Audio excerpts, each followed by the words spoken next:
Welcome to the Peak News. I'm Chaim Goldman, the Watchman. You're listening to AM 1460 and FM 101.1. The Answer, and we are the Peak News. We say the quiet stuff out loud.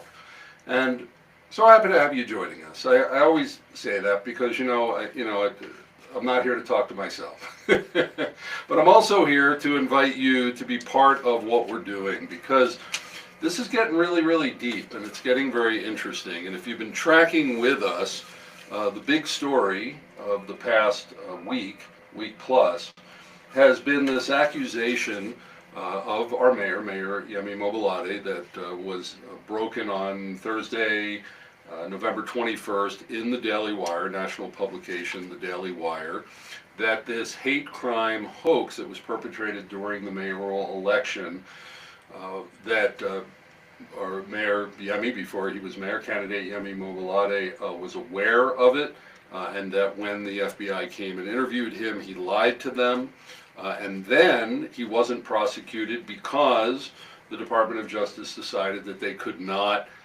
prosecute the first black mayor, or more accurately, the first elected black mayor of Colorado Springs. And so when you start dissecting the story, when you start looking into it, and there's a lot more to it, we're finding out more and more, and we're continuing to investigate this. It's a very interesting story on a lot of different levels, and certainly if Mayor Yemi is innocent of this, his name needs to be cleared. And that is a function not just of the Justice Department, but really is a function of the local media, to tell the story, to investigate the story, to be out there on the street, to be asking a lot of questions. Even in a lot of ways, as media, people talk to us in ways that they won't talk to governmental authorities, because we can't do anything to them, right? Like we can just, we can report on things, and we certainly, have that impact when people's, name is in the paper, quote unquote, or on the radio.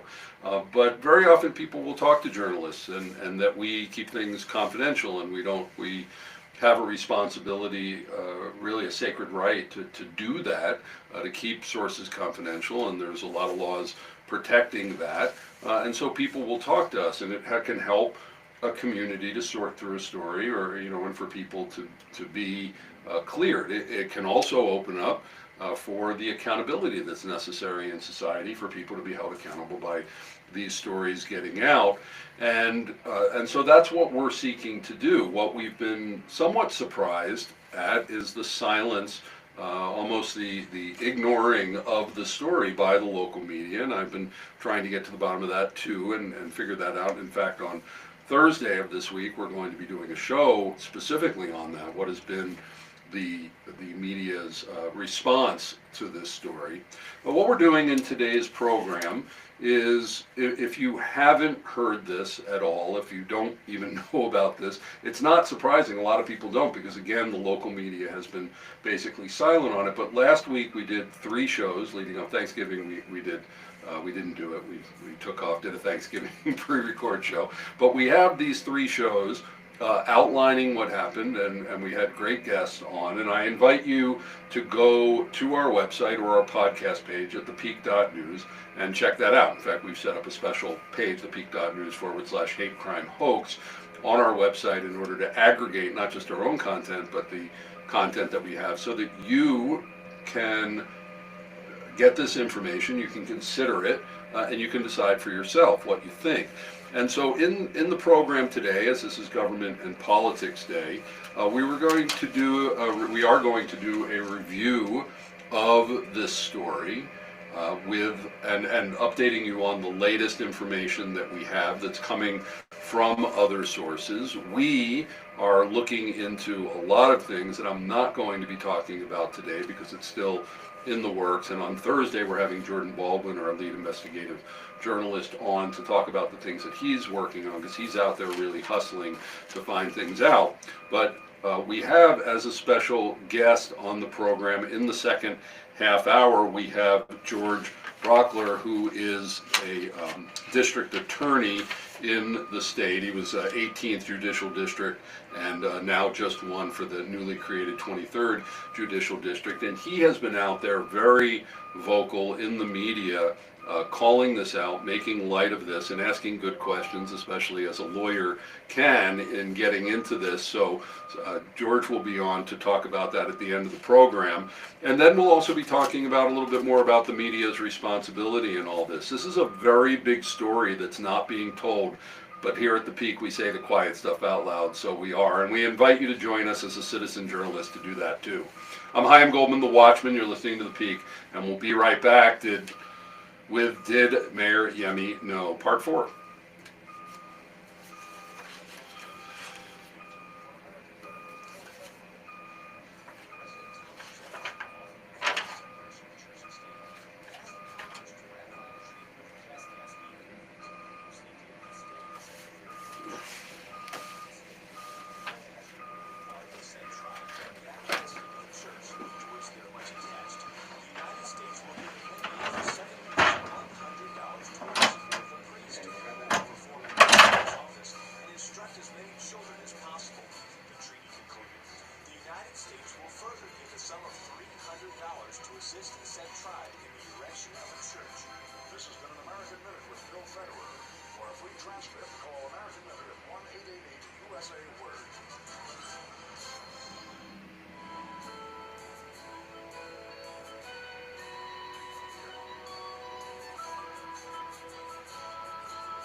Okay. So the Jim rant says, I've removed all very yum yum references. He says, old mayor. That's what it says. So I've removed Mayor Yum Yum? Mayor Yum Yum. So it just says old mayor. Like the mayor. Old mayor? Mayor. Yeah. He's like good old mayor. Good old mayor. Okay. And that's the best I could do. Do you think it sounds clean? I think so. Otherwise, knowing the seriousness of these charges, is it enough Jim but not too much? It's enough Jim, but it's not Jim going like, Mayor Yemi did it. It's Jim saying like, I hope he didn't do it. Right. It would be bad if he did. Okay. If you're confident, I would play it. Okay. Yeah. Okay, well. And I think it's not like too much of like a repeat of information, you know. Okay. I think it's a good take from Jim Miller because Jim Miller in the past has been, Right, and he ran against him, so. Yeah. Okay. Thank you. No problem.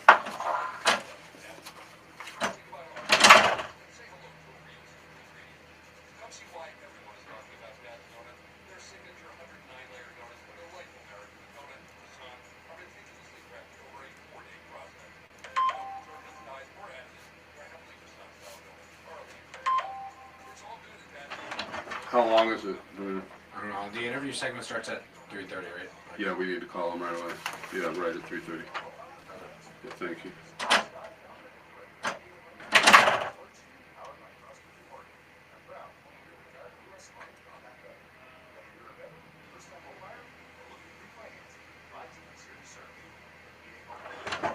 All right. It's 2 minutes and 40 seconds. Okay, 2:40? Yeah, so 10 seconds less. Okay, thanks.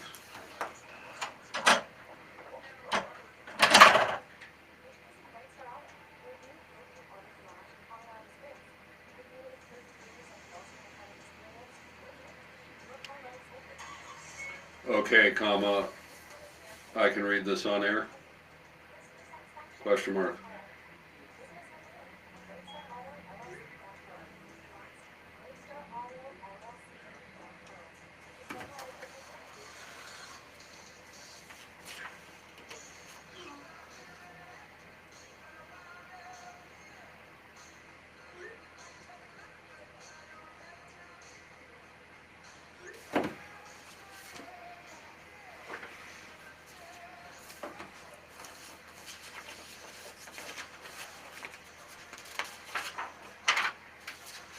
Welcome back to the Peak News. I'm Chaim Goldman, the Watchman. You're listening to AM 1460 and FM 101.1, The Answer. And we are spending this program, as we did last week, following this story, which we think is a fantastic news item. I'll just let you know. I'm always transparent with you. I'm not trying to, pull anything.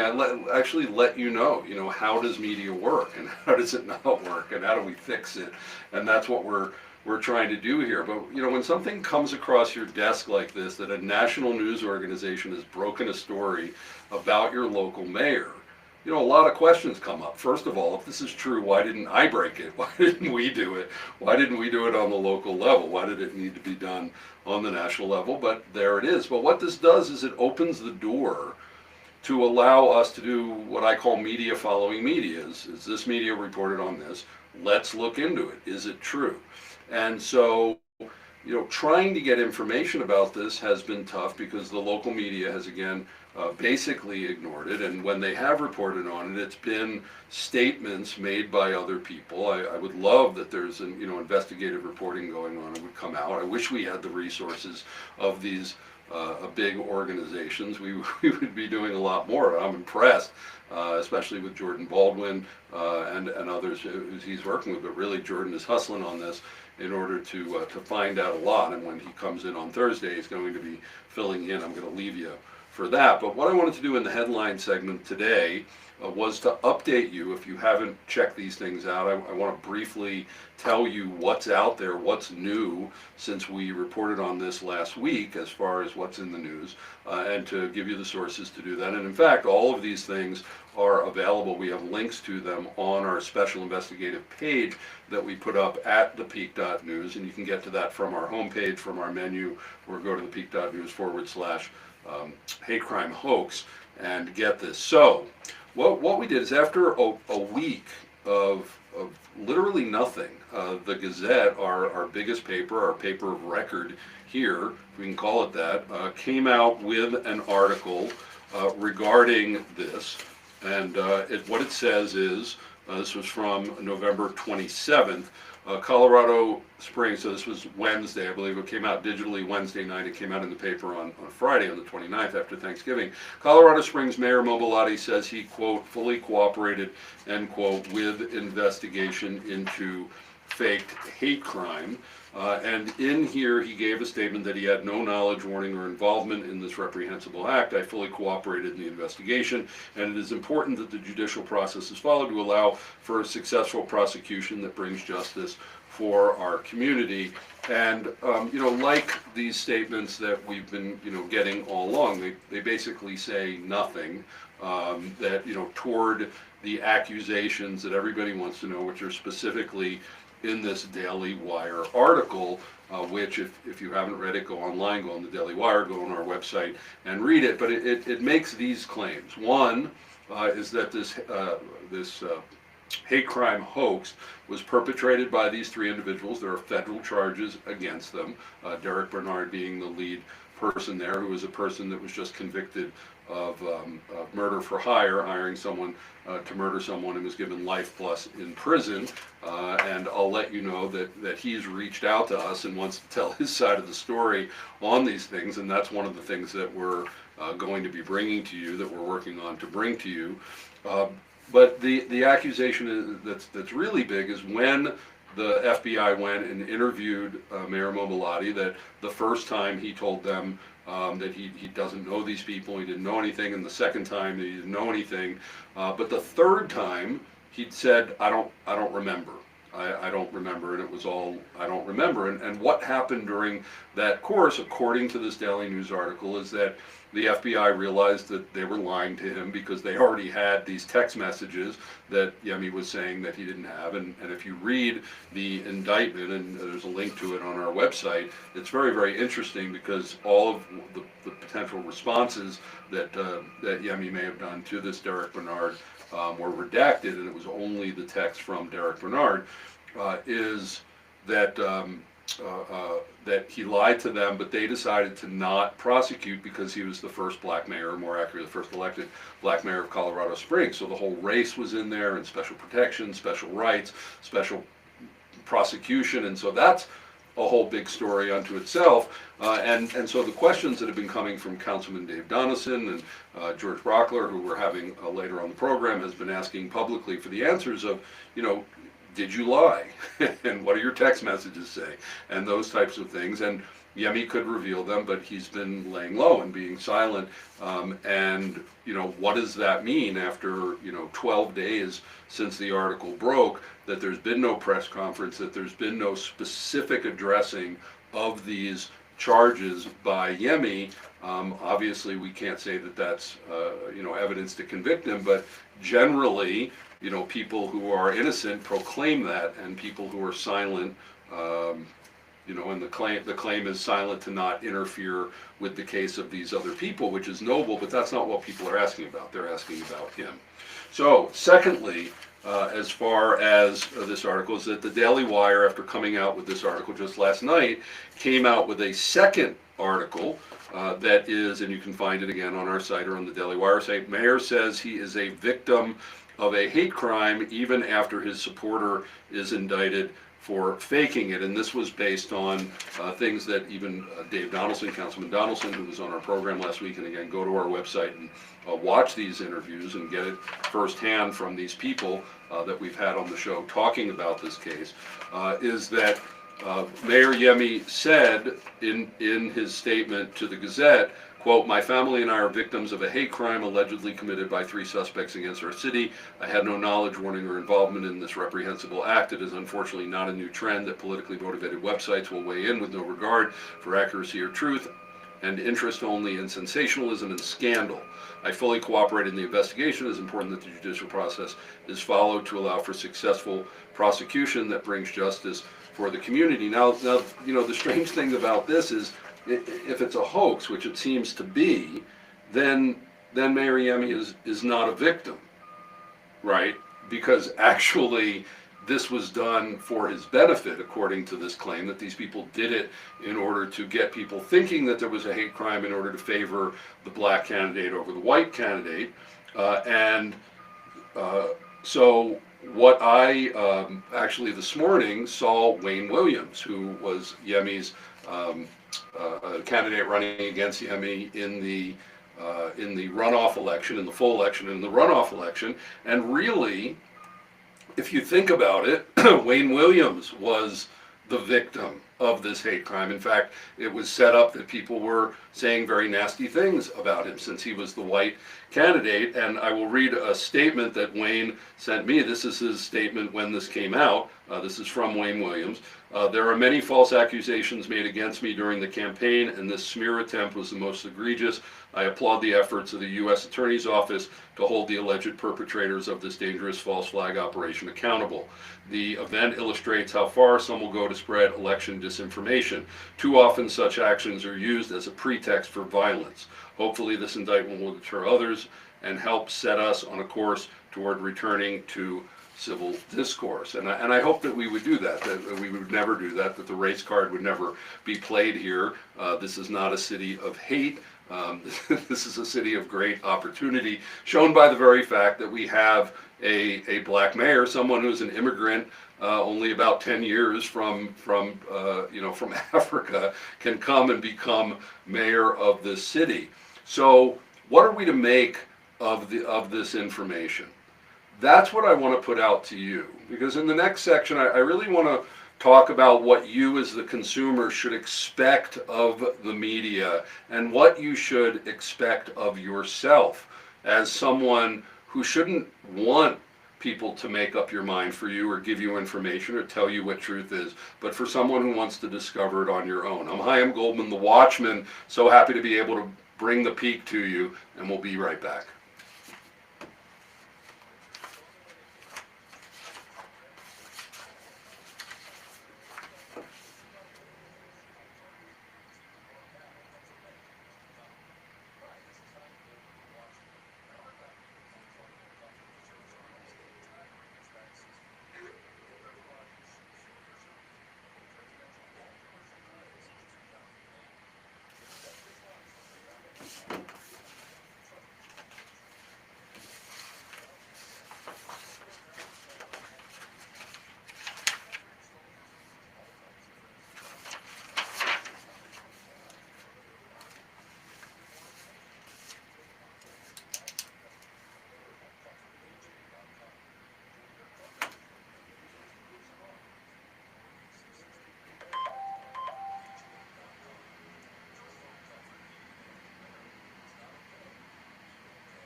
Welcome back to the Peak News. I'm Chaim Goldman, the Watchman. You're listening to AM 1460 and FM 101.1. The Answer, and for lack of a better title, we're calling this "Did Mayor Yemi Know?"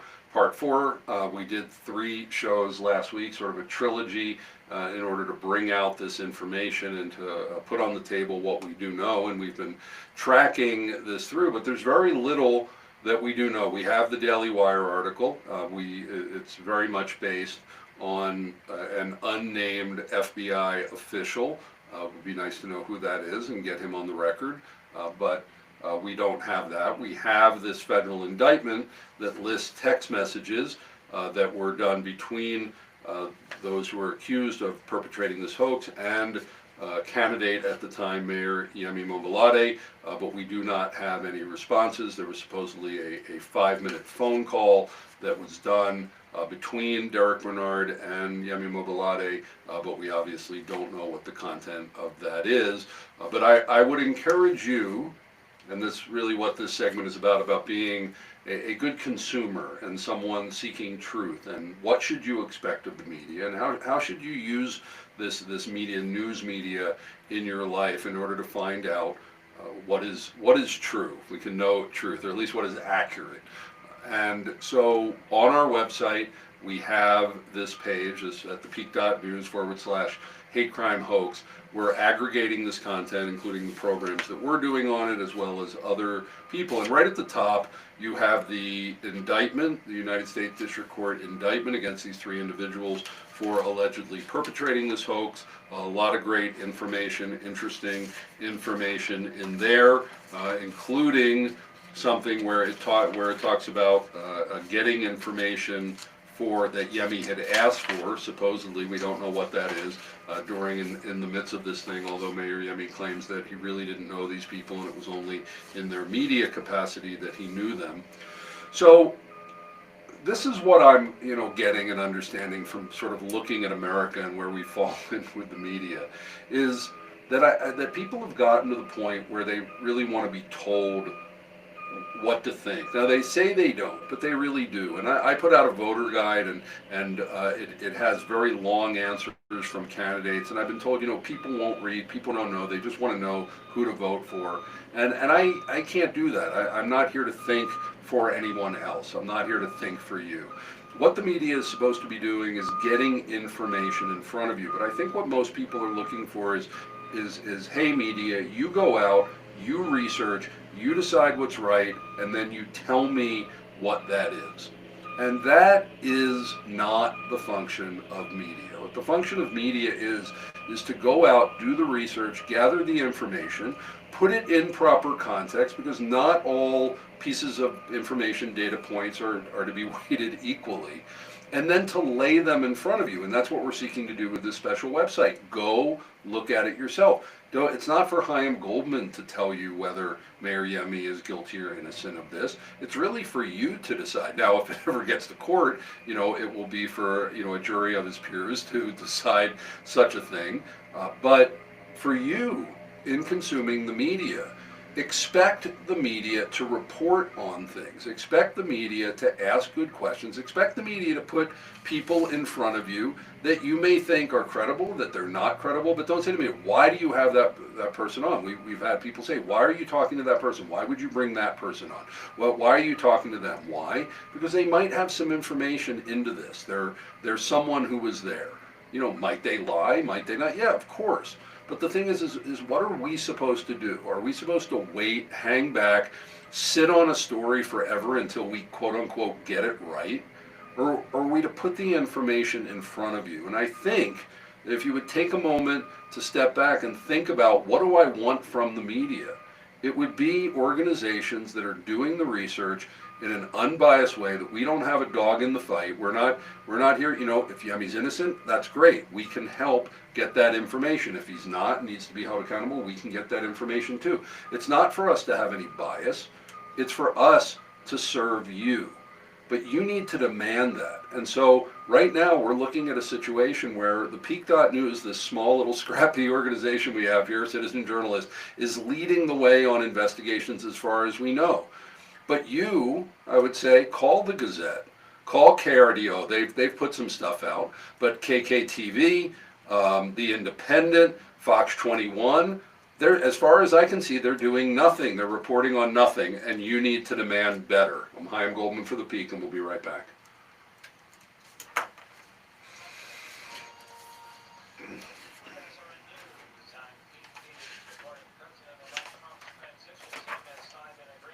Call.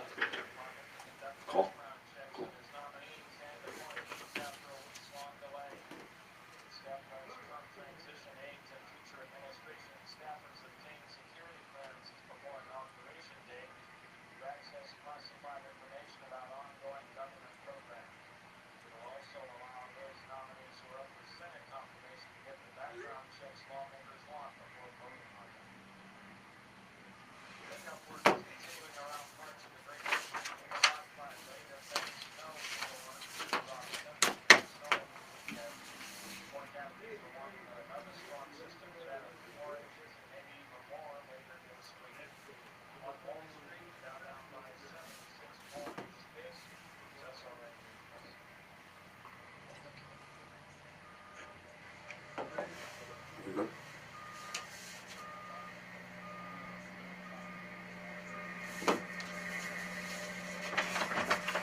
Do you want to talk to him?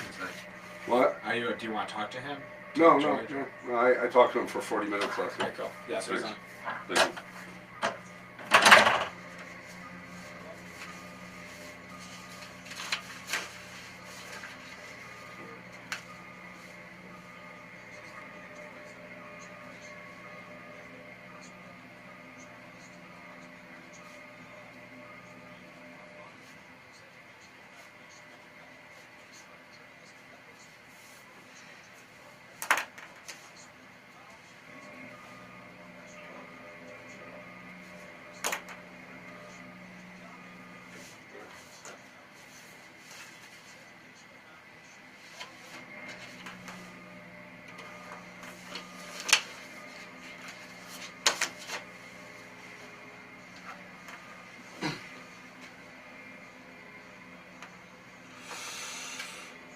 Welcome back to the Peak News. I'm Chaim Goldman, the Watchman. You're listening to AM 1460 and FM 101.1, The Answer. And today, Tuesdays is Government and Politics Day, but really this whole story with Mayor Yemi and, this hate crime hoax and, did he know and did he lie to the feds and all of these things, and it's a very deep story. I got to tell you, it seems like this has got a lot of legs. It's going to be around for a while, as long as we in the media and others keep pushing and keeping it in the news cycle, is we have this combination of the media reporting on government. And it's really, really important that we do this, because we all know that, without accountability, even in our own lives, right? Like, you get lazy and things happen that really can't happen in a government situation. We need to keep them accountable. And the number one force for doing that, other than the courts, is really the media, to be on top of it on a continual basis. And so that's why we're really combining media and politics in today's program. We have a special call-in guest. Wish he was in the studio, but I just asked him yesterday to be on the program, and so happy to have him on, who is George Brauchler, who is a district attorney-elect for the brand new 23rd Judicial District, former district attorney for the 18th Judicial District here in Colorado. George Brauchler, welcome to the Peak. Sure, thanks for having me on next time. Next time we'll be in Yeah, I want to get you in here for the whole hour. Just to let people know, we insist that when people are the guests for the whole hour, they're in studio. But we made this special, exception because you've been on. Really, George, I've been hearing, even heard you on KOA out of Denver this morning. You've been doing a lot of interviews because I know it's important to you to keep this in front of the public, because we need to find out what's going on. And you're also, someone who's been in the media and done radio. Can you quickly give people your background here before we get into the questions for you today? Yeah, sure. Look, I'm a Colorado kid. I grew up in Lakewood, went to public schools my whole life, graduated from school, undergrad, and law school, go up, and found my way to the DA's office as a calling while continuing to serve my country in uniform. Had a couple breaks in service to go get on active duty. Got back to Iraq, was ready to go, but the media thing just happened. It was sort of accidental. I've done the radio work and got to work with one of your sister stations up in Yeah, the ants are up in Denver. Yeah.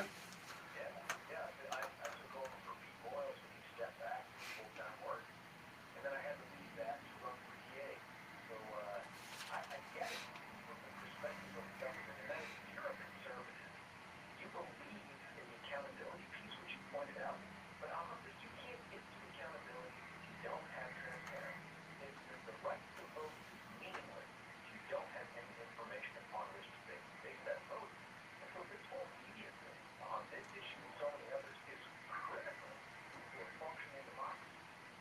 Yeah, and that's what we're trying to do here, and we're calling out to the other media. We appreciate that they've sort of laid down in such a way that's let the peak take the lead. It's really crazy that this small organization here is taking the lead, but we are pressuring and inviting and are willing to provide information to these other sources if they're willing to report it.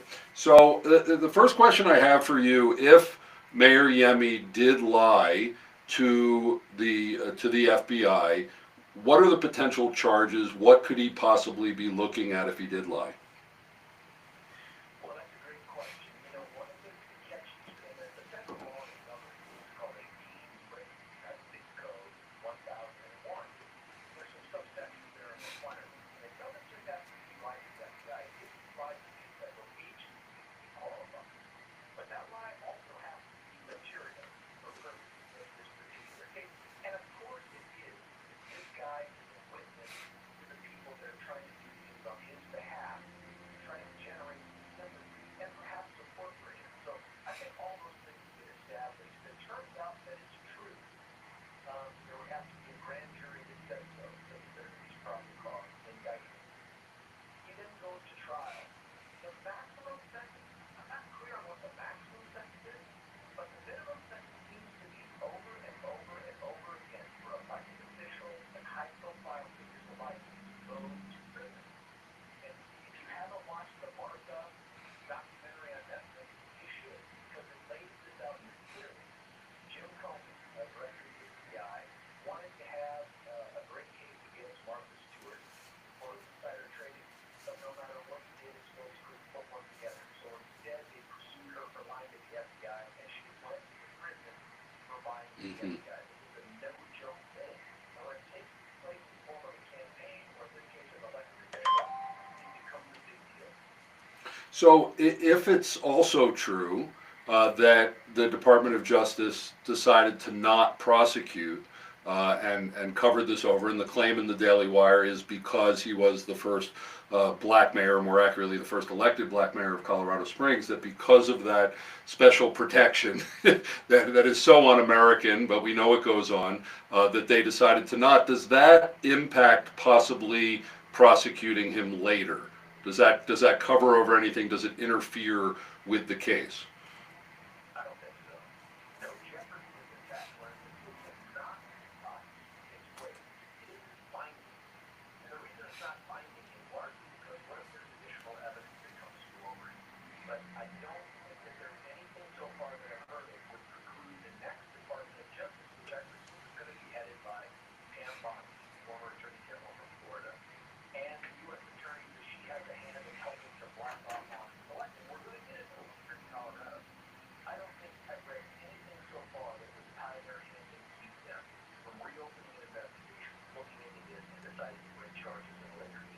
Okay. 5 years after limitations from when it occurred, we think it occurred based on the indictment and all the other things in May of 2023. That gives us almost all of Donald Trump's next term covered. Okay. As far as these texts, most of the communication, it seemed, was done by text. We have in the federal charges Derek Bernard writing candidate number 1, but it's clearly Yemi. But we don't have the responses. There was supposedly a 5-minute phone call. We obviously don't have that. Do we, it seems like they're redacted from there, that were not presented with them. And what we've found out is that all of the discovery evidence about this has been sealed, and those who have been accused have been told that they're not allowed to share these things. But these texts are presumably still on the phone of Derek Bernard. Do we, as the public, have a right to see these texts, and does Derek Bernard have the right to make them public? Because he, you know, presumably Yemi is the one person, not just the one person who has these texts, but the other party. The short answer is, yes, the public will have a right. When I say will, it's perspective. Because one of the things that we try to do is protect the integrity of the justice system by making sure that cases don't get tried in the public eye. That usually protects the defense, but it can protect the prosecution. So, if Bernard, who is convicted of burglary now based on his participation in that litigation, if he's a defendant in this case, he's bound by certain rules too, and sometimes on top of those rules, judges have local rules of practice and issue orders. And the idea is, Derek Bernard cannot go out and start defending himself in the public eye because of the risk it poses to a fair jury, just like the United States government could go out and expose more of their cases, what they've done already. My concern here is, I can't think of a good reason to not include the response text from candidate number one.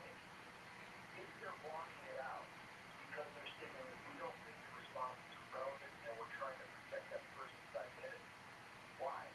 Especially as the FBI official told Daily Wire, that person lied to the FBI not once, not twice, but there 3 times about whether he had any contact or any company with this guy.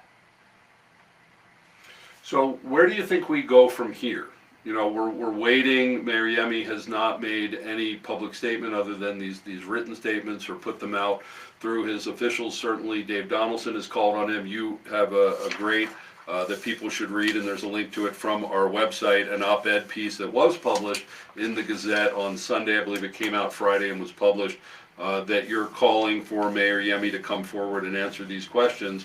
You know, what do you think are Springs Mayor owes public some answers? That's the name, and I agree to that. Where do you think we go from here when the media is seemingly sitting on this? So many people don't know about it yet.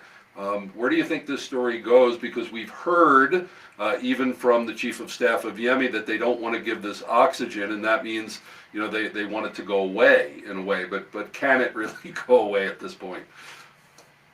Yeah, I don't think so.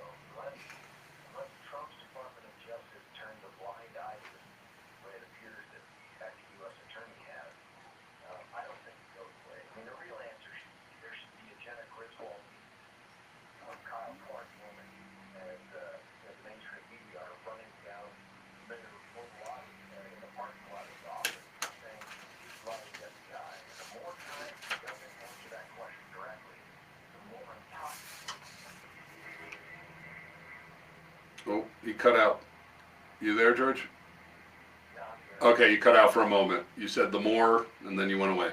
Yes, the more he refuses to a very simple, direct question of did you lie to the FBI, the more likely the answer is yes. Okay. If people want to get in touch with you, do you have is there a website for people to get in contact with you? Yeah, I wish I could say there was. The DA's office, the 23rd Judicial District, has a website that's being created right now. It's probably needed that, but the easiest way to get a hold of me Okay, you're a regular contributor. every week. Okay. So, what do you think of the Mayor Yemi situation? Are we getting enough information? Does his silence incriminate him? We need to keep pressing on this, and I thank you, George. Thank you for congratulations for your win in the new congressional district, but thank you for being one of the voices crying in the wilderness out there.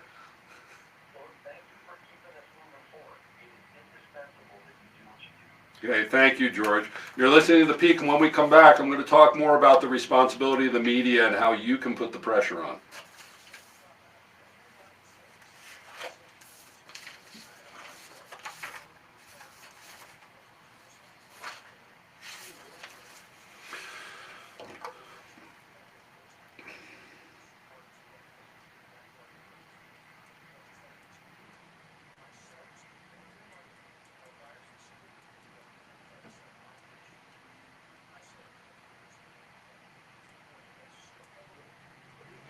I'm on the air right now. I'll call you in probably a half hour.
Welcome back to the Peak News. I'm Chaim Goldman, the Watchman. You're listening to AM 1460 and FM 101.1.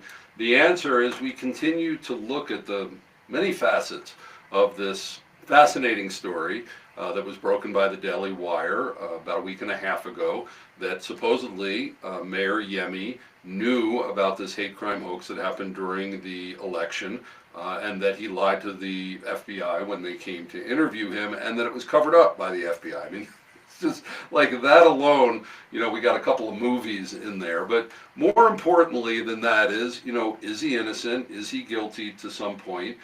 Does he need his name cleared, or does he need to be held accountable?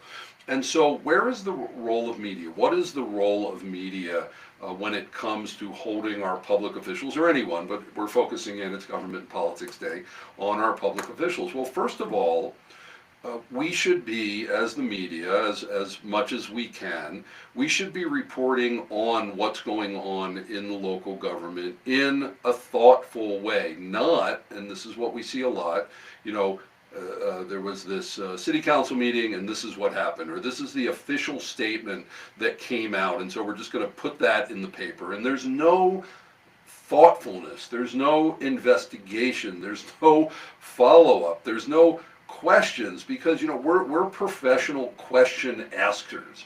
That's what we are. We're inquisitive people. We inquire. That's not you. You should hopefully be an inquisitive person, but that's not your overall job. But when someone asks a good question, oh, that's a good question, I'd like the answer to that. And so that's what we should be in the mix, constantly stirring it up. We're not the purveyors of truth. We're not the ones to get out there and say this is true and that is false. And that's and that's it. And so this is what you should think. But you know what? That's what it's become.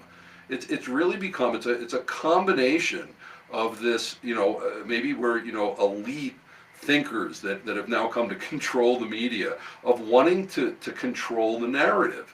And there's no way you should want to control the narrative. These are human beings. It's a constantly evolving story. We're going on this planet together. The stories are always changing and growing and evolving, and there's never an end to it. So you can't just determine that. But what we can do, and I mentioned this, in an earlier segment about how you should consume media, is to understand that newspapers, TV stations, radio, we're a business. It's a business. It has an economic model. Now that economic model of those who pay the bills, the sponsors, should not be influencing the editorial, but it does. And the reputation of the paper, and maybe wanting to win awards or other things. Everybody, I can't judge why all these different media outlets are not reporting on the story. It's just very upsetting and confusing to me that they're not, even though it's opened up an opportunity for us, is that you can call them up, and I would invite you to, and go, hey, Gazette, where's the story? Hey, Fox 21, where's the story? Why are you not talking about this? And by the way, what other stories are you not talking about? What in other ways have you decided to obfuscate and not even bring up something that's such a big story in our area? But let's just focus in on this one, because it's such a good, perfect example, especially as we saw during the elections how much the media has fallen and are just not the media. But to find out just a couple weeks later how much that's happening here, are the newspapers not reporting of the TV station because they don't have any information? Maybe it's because they've never asked Yemi a tough question. They don't know anything about them. They've never investigated him. Maybe they don't want to investigate him. Maybe because he's the first black elected mayor, they don't want to expose it. Maybe they having cognitive dissonance because Yemi, I know Yemi, he's a nice guy. But they can't even conceive that possibly this would happen. I mean, hey, he's a pastor and all these other things. What is going on? But what the media needs to realize is it's a story, and they need to tell it. They need to tell it as well as they can at the time and add to it over time. It is not our job to be the ultimate purveyors of truth. It's our job to provide the information to you so you can be the ultimate purveyor of truth for yourself. And someone who never holds back and wants you to definitely know what he's thinking is Jim Miller, just a guy. And here's Jim, who ran against Yemi in the elections. Here's his take on the situation. I'm Jim Miller, father, husband, veteran, over tax. I ran for mayor, just a guy, and this is the big rants. All right, so, guess what? May or may not be part of some kind of hoax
these guys aren't sponsors anymore, right? Yeah, what the heck is she doing? I mean, I don't mind. She's a good friend. If we have an avail, but what is she Right. doing on there? I don't know. It has to do with the Mandy thing. Okay, so fix it. Yeah. I am a client. I want my. So, Right. No, I mean I don't mind advertising her. She's a great friend. She's like my mom. So, but Okay. but it's not supposed to be there. Yeah, I know, that's true. yeah. I'll shoot Matt an email. Okay, thank you.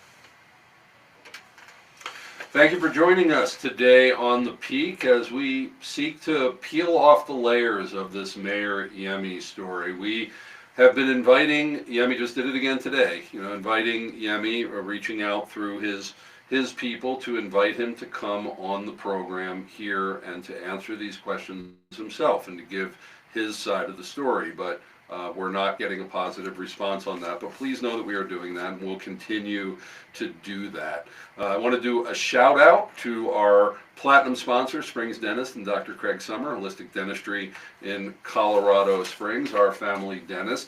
And please check them out. Holistic Dentistry is really, really cool, and I recommend it, especially if you're into natural health.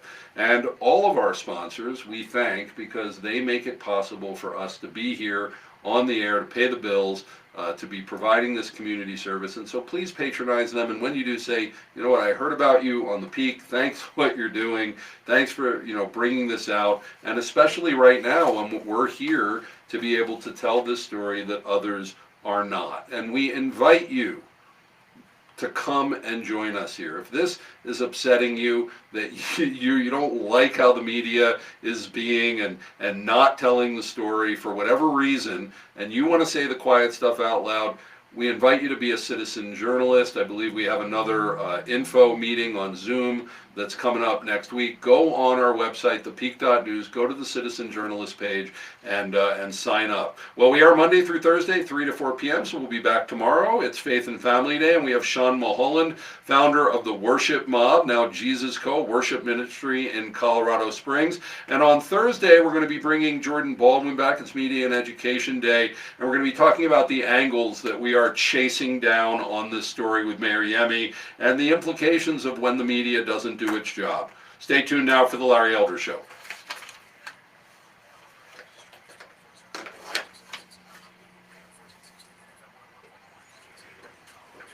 Thank you. Thank you.